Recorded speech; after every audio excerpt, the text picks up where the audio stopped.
आप सभी का सुभाष सर साइंस क्लासेस में स्वागत है।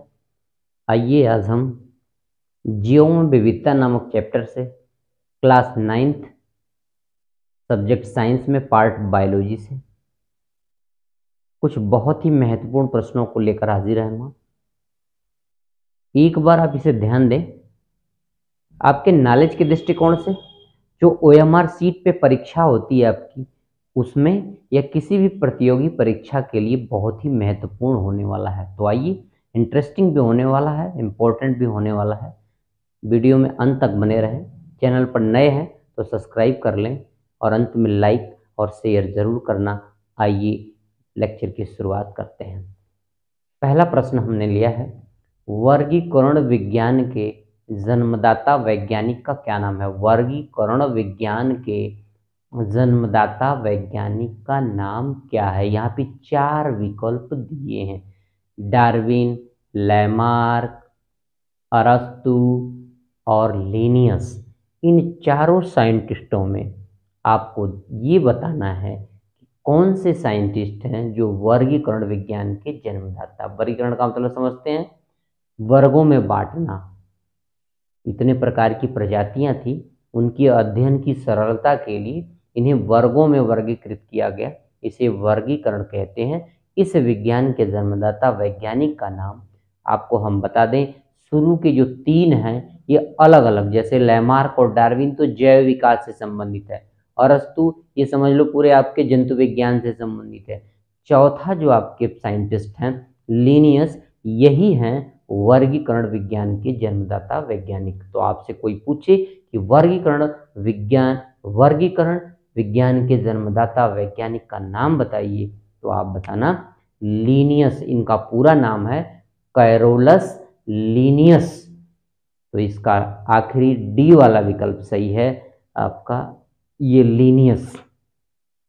आइए दूसरे प्रश्न, संघ सिलेंट्रेटा का उदाहरण है। मतलब जो आपके संघ हैं, चाहे वो प्रोटोजोआ हो, आर्थ्रोपोडा हो, सिलेंट्रेटा हो, एनिलिडा हो, मेटा, जो भी संघ है, सभी संघों में जीवों को बांटा गया है। उन जीवों को, इतने सारे जीव हैं तो सभी जीवों को प्रमुख 10 संघों में बांट दिया गया है। इन्हीं संघों में से एक संघ है सिलेंट्रेटा। इस सिलेंट्रेटा संघ का उदाहरण है, मतलब ये कुछ 4 जीवों के नाम दिए हैं, इनमें से कौन सा ऐसा है जो संघ सिलेंट्रेटा से तात्पर्य रखता है, मतलब संघ सिलेंट्रेटा का जंतु है। उदाहरण आप देखें, हाइड्रा, अमीबा, प्लेनेरिया और केकड़ा। इन 4 एग्जाम्पल्स में हम आपको बता दें, संघ सिलेंट्रेटा का जो उदाहरण है ए नंबर पर, विकल्प ए पर जो आपका हाइड्रा है, कौन है? हाइड्रा। तो पहला विकल्प सही है, ये हाइड्रा। संघ सिलेंट्रेटा का उदाहरण इसमें कौन है? चारों में से हाइड्रा है। कौन सा है? हाइड्रा है। ए नंबर का पहला विकल्प सही है। आइए तीसरे क्वेश्चन पे चलते हैं। एकदम एक ही क्वेश्चन ध्यान रखना, और जब अगला क्वेश्चन आवे उसका उत्तर जानने के लिए आप आगे पीछे भी दिमाग दौड़ा सकते हैं। आइए कैसे? ऐसे ऐसे कैसे? जैसे अगला प्रश्न है आपका, आर्थ्रोपोडा संघ का जंतु है। आर्थ्रोपोडा संघ का जंतु है, इसमें आर्थ्रोपोडा संघ के जंतु का उदाहरण पूछ रहा है। यहाँ पे 4 विकल्प दिए हुए हैं, हाइड्रा, झींगा मछली, केचुआ, ल्यूकोसेलेनिया। हाइड्रा, झींगा मछली, केचुआ, ल्यूकोसेलेनिया। तो अभी देखिए हाइड्रा क्यों नहीं होगा, क्योंकि हाइड्रा आर्थ्रोपोडा का इसलिए नहीं है क्योंकि ये सिलेंट्रेटा का है, तो हाइड्रा हो नहीं सकता, इसे छोड़ो। झींगा मछली, केचुआ एनिलिडा संघ का है, आपको पता है। इसमें जो बीच का ये झींगा मछली है, यह संघ आर्थ्रोपोडा का उदाहरण है।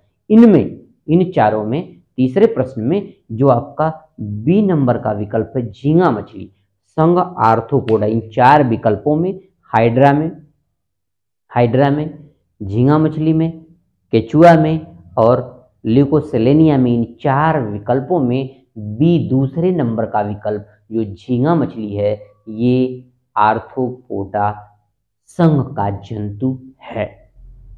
आइए अगले प्रश्न पे चलिए, वह वर्ग जिसमें असमतापी त्रिवेशमी हृदय वाले जंतु पाए जाते हैं?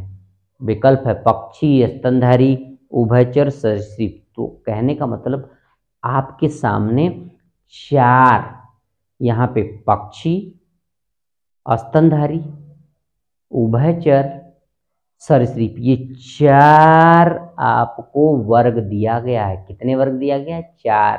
इन चारों वर्गों में से आपको ये बताना है कि वह कौन सा वर्ग है जिस वर्ग में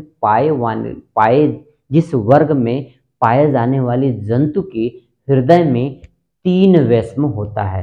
तो कहने का तात्पर्य त्रिवेष्म हृदय वाले जंतु, कहने का मतलब ऐसे वर्ग के जंतु, ऐसे जंतु जिनके हृदय में, बॉडी में, हृदय में, शरीर में जो हृदय पाया जाता है, हार्ट पाया जाता है, उस हार्ट में 3 वैष्म होते हैं। जैसे हम सभी हैं, हमारे सबके मनुष्यों के हृदय में कितने वैष्म होते हैं? 4 वैष्म होते हैं, 2 अलिंद, 2 निलय। लेकिन यहाँ पर आपको ऐसे वर्ग के बारे में बताना है जिसके शरीर में सिर्फ हृदय के 3 वैष्म पाए जाते हैं। तो हम आपको बता दें, जो उभयचर प्राणी होते हैं, जैसे मेंढक को ले लो आप। मेंढक के हृदय में 3 वैष्म पाया जाता है, 2 अलिंद तो 2 होते हैं, लेकिन निलय सिर्फ 1 होता है। तो कहने का तात्पर्य, मेंढक, हमने उदाहरण बताया आपको त्रिवेष्म का, मेंढक का जो वर्ग होता है वो उभयचर होता है। उभयचर का मतलब जो जल में भी रह सके और जमीन पे भी रह सके, जल और स्थल दोनों जगह रह सके। तो आपको बता दें, उभयचर वर्ग ऐसा वर्ग है, इसमें विकल्प आपका सही होगा सी। उभयचर वर्ग ऐसा वर्ग है जिसमें पाए जाने वाले जंतुओं के हृदय में त्रिवेष्मी हृदय, उनके शरीर में त्रिवेष्मी हृदय पाया जाता है। 3 वैष्म हृदय किनमें पाए जाते हैं? उभयचर वर्ग में। कोई उदाहरण पूछे क्या, तो मेंढक का उदाहरण आप दे सकते हैं। यहाँ पे आपका सही है उभयचर, सी वाला विकल्प सही है। कौन सा विकल्प सही है? सी वाला, उभयचर। आइए अगले प्रश्न पे चलते हैं। एंट अमीबा हिस्टोलिटिका से होने वाला रोग। एंट अमीबा हिस्टोलिटिका जो प्रोटोजोआ संघ का सूक्ष्म जीव है, सूक्ष्म माइक्रोस्कोपिक जीव है, ये जो आप अपनी आंख से देख नहीं सकते, नंगी आंख से। इसको देखने के लिए आपको माइक्रोस्कोप की सहायता लेनी पड़ेगी। तो एंट अमीबा हिस्टोलिटिका नामक माइक्रोस्कोपिक जीव से कौन सी बीमारी हमारे शरीर के अंदर होती है, उस रोग का नाम बताना है। रोग आपके सामने दिए हैं, मलेरिया, पीलिया, न्यूमोनिया, पेचिस।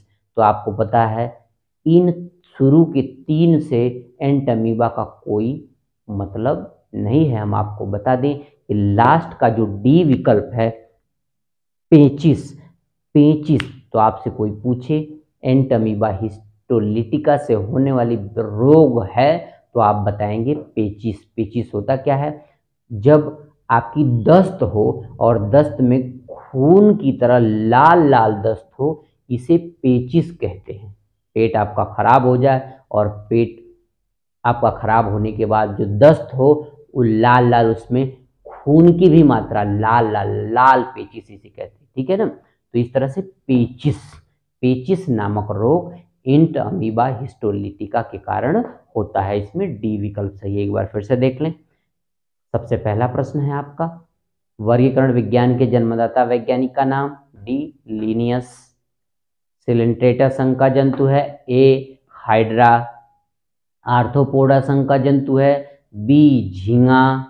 बी झींगा। वह वर्ग जिसमें असमतापी त्रिवेष्मी हृदय वाले जंतु पाए जाते हैं?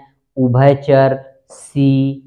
और एंट अमीबा हिस्टोलिटिका से होने वाला रोग है, इसका डी विकल्प सही है, पेचिस। तो इस तरीके से हमने आपको बड़े विस्तार से इन विकल्प, सही विकल्प को, पता है ये सही विकल्प कैसे हैं, क्यों है, ये भी हमने आपको समझाने का प्रयास किया। तो मुझे ऐसा ही नहीं, पूरा विश्वास है अगर आप ध्यान से इस लेक्चर को सुनेंगे और देखेंगे तो ये पूरा टॉपिक आपका पहली बार में ही तैयार हो जाएगा। तो इसलिए चैनल को लाइक, सब्सक्राइब, बेल आइकन भी दबाएं और अपने दोस्तों के साथ शेयर भी करें प्लीज़।